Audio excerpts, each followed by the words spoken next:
what exactly is apologetics? What are we talking about when we talk about apologetics? Um, English sometimes confuses things because what we are doing when we do apologetics, we are not apologizing for something. For example, we're not saying that we're sorry for something. We're sorry for being Christians, or this is why I'm a Christian. We aren't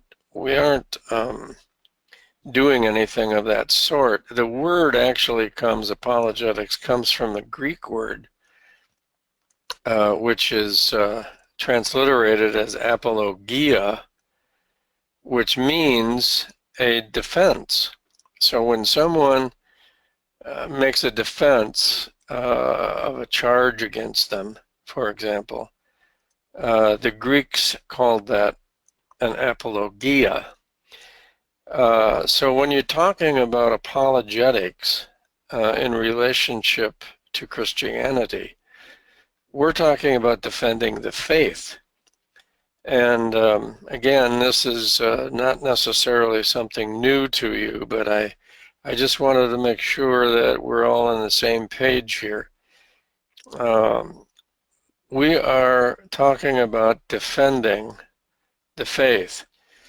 Norm Geisler, in one of his books, Biblical Encyclopedia of Christian Apologetics, defines apologetics as the discipline that deals with a rational defense of the Christian faith, a rational defense of the Christian faith. It isn't something that we do. We don't tell people we believe it because we want to believe it. We believe it because it's rational. And so Geisler, of course, who has extensive experience and has written extensively on apologetics and philosophy and Christianity, defines this then as the discipline that deals with a rational defense of the Christian faith. Another man by the name of Stephen Cowan, who edited a book called 5 Views on Apologetics, defines it as this, and he says, quote, as it concerns the Christian faith, then, apologetics has to do with defending or making a case for the truth of the Christian faith. Some of you will probably recognize, immediately that in the postmodern type age in which we are living, when you're talking about truth to a postmodernist, you're talking about something that's relative. And so Cowan's definition might be a little bit problematic when you're dealing with certain people, but as it concerns the Christian faith, it has to do with making a case for or defending the fact that the Christian faith is true, it's accurate. And so that's a second definition. This is my definition, which I offer with tongue-in-cheek, meant to be just a little bit humorous, because sometimes we deal with apologetics and it usually consists of proving to someone else what you yourself have never doubted, using arguments that the other person probably will not accept. And we'll talk about reasons for that. But I offer this as just a bit tongue-in-cheek approach to it. In the New Testament, when you look at the way the early church carried out the Great Commission, for example, in the New Testament, you find different approaches to the defense of the faith, different approaches to apologetics, and it depends to a great extent on the audience. you're dealing with. For example, what happened when the early church confronted various people with the gospel of Jesus Christ? Well, in the Gospels, for example, when Jesus confronted the Jews with the good news of justification and salvation by faith, with the good news really that Jesus is the Messiah, the one who has been promised in the Old Testament scriptures, he proves that he is the Messiah to the Jewish people by his ability to do miracles, by his ability to heal the sick and raise the dead and give sight to the blind and make the deaf hear and setting the prisoners free. He also does it by appealing to Old Testament prophecy, which he very clearly tells the Jewish people that he is fulfilling. And there are many different passages as you go through the Gospels where this can be demonstrated. But whenever Jesus was dealing with Jewish people, with the Israelites, his approach was to prove his identity as the Messiah by doing miracles and by fulfilling Old Testament prophecy. On the other hand, when the early church was encountering pagans in Greek society and Roman society in the Roman Empire, for example, they would not be familiar with Old Testament prophecy. They would not be familiar necessarily with the Jewish expectation of the Messiah. And so the early church had to deal with pagans a little bit differently. One of the classic passages that you can point to in the book of Acts is Acts chapter 17, when Paul is interacting with the Greeks in Athens. And you'll find that whenever the early church was interacting with pagans, when they were preaching the gospel of Christ to pagans, the people unfamiliar with the Old Testament scriptures, what they had to deal with was the fact that these pagans are worshiping false gods, and that Jesus is the true God. Jesus is the one true God who has created everything. And this would be clearly opposed to idolatry of all kinds. And one of the great proofs that was offered by the early church of Jesus' identity as the true God, one of the great proofs was the resurrection from the dead. Human beings put him to death, but God raised him from the dead. And this was a very key argument for the early church whenever they're dealing with who God is, the identity of God, for example, and how do you know that Jesus is the true God? Well, the greatest proof is he was resurrected from the dead. No one else has ever done that. No other religious leader has ever been able to do that. So that was the argument they offered to pagans. With the Romans, who of course were also pagans, but with the Roman Empire, the problem was just a little bit different, because the Romans had their own ideas about God and about their leaders. And in their view, their Caesar, their emperor, was either divine or some representative of the divine, and had ultimate power throughout the Roman Empire and for the entire earth.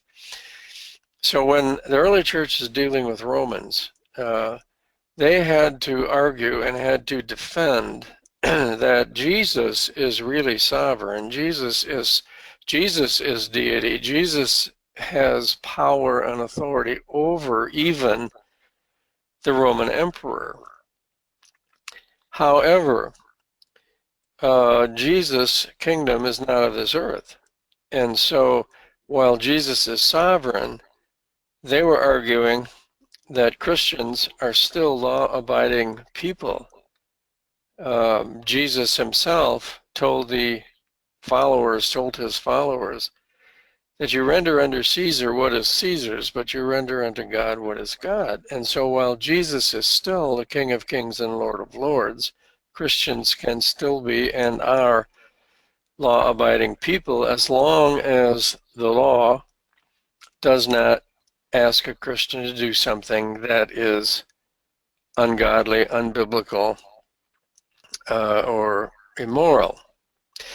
So the early church had a different approach when it was dealing with Jewish people, or when it was dealing with pagans, or when it was dealing with the Roman government.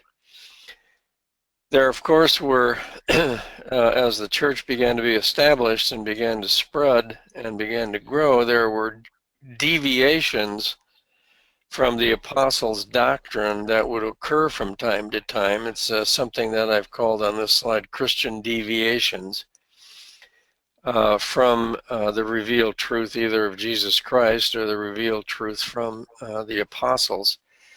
And the approach there to use when dealing with a Christian deviation is to, first of all, refute the error of the deviation in order to proclaim the truth.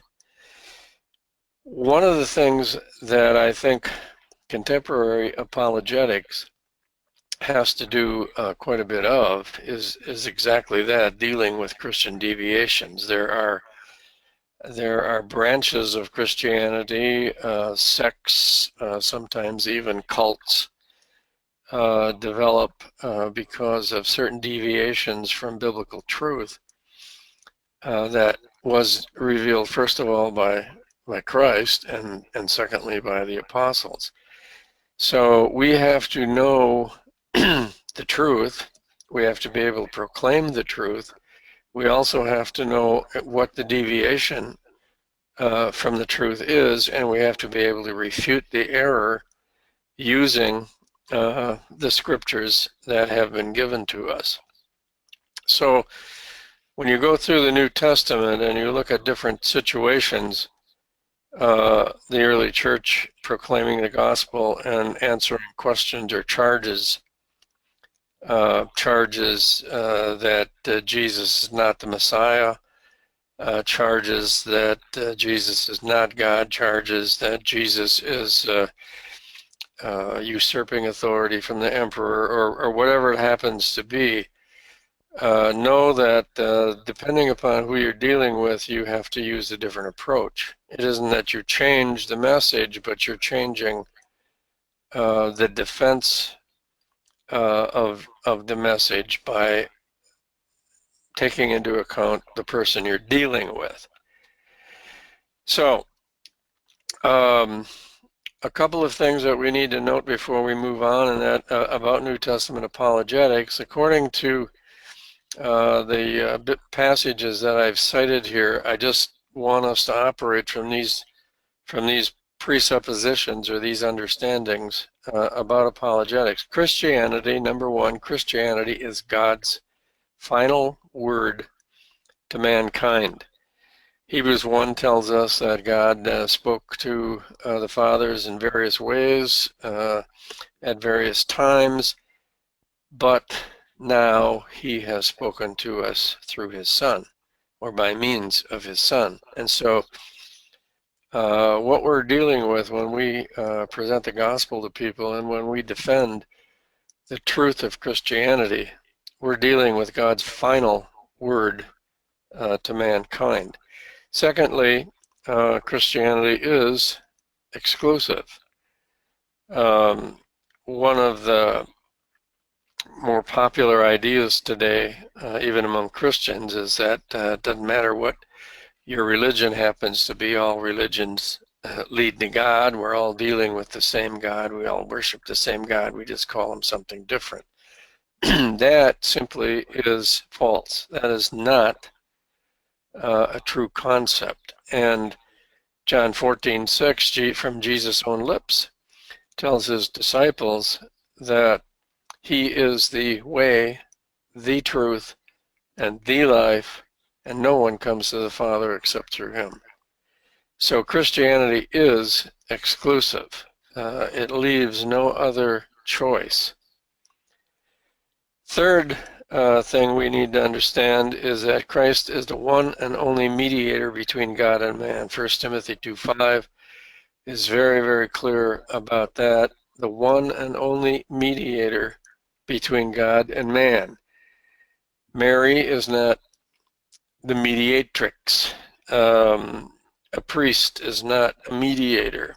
A great evangelical leader is not a mediator. I am not a mediator between God and other people. Christ is the one and only mediator between God and man. So we need to clearly understand that. And finally, one of the great apologetic passages in the New Testament is 1 Peter 3:15.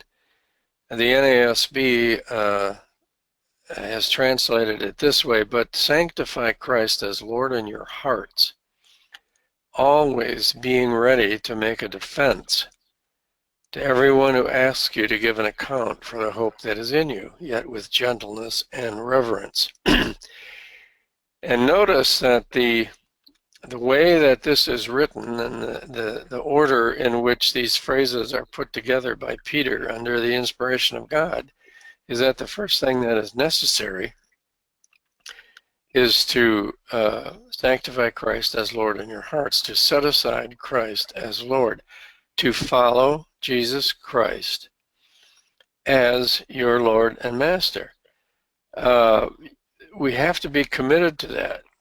And when we do that and we learn more about him, and as we grow and mature, we will always be ready to make a defense, an apologia, if you will, to anyone who asks us to give an account for the hope that's in you.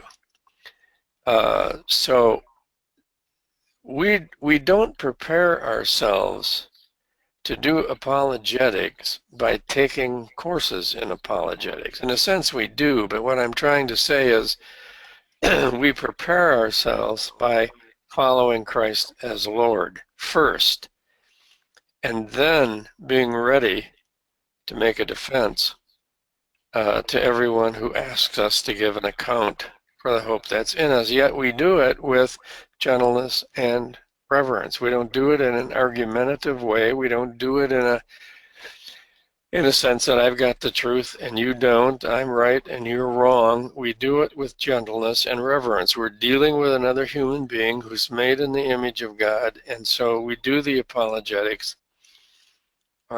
We present the defense to people in a reverent and gentle manner. The New Living Translation has a little different twist on this, but I think it's an interesting comparison in translation. They've translated it: instead, you must worship Christ as Lord of your life, and if you are asked about your Christian hope, always be ready to explain it. It's nothing more complicated than that, but it's nothing, it's just something that we are ready to do as we worship Christ as Lord. So know what you believe, know why you believe it. Matter of fact, Paul Little wrote a series of books a number of years ago with just those titles: Know What You Believe and Know Why You Believe. So those are some of the things that I believe we need to clearly be aware of. And I would end with this question related to 1 Peter 3:15. Why would anyone ask you to give a reason or a defense for the hope that is in you. First of all, they would have to know that you do have a hope. And how will they know that you have a hope? Answer, you need to tell them. And when will you tell them? Well, you tell them every chance you get.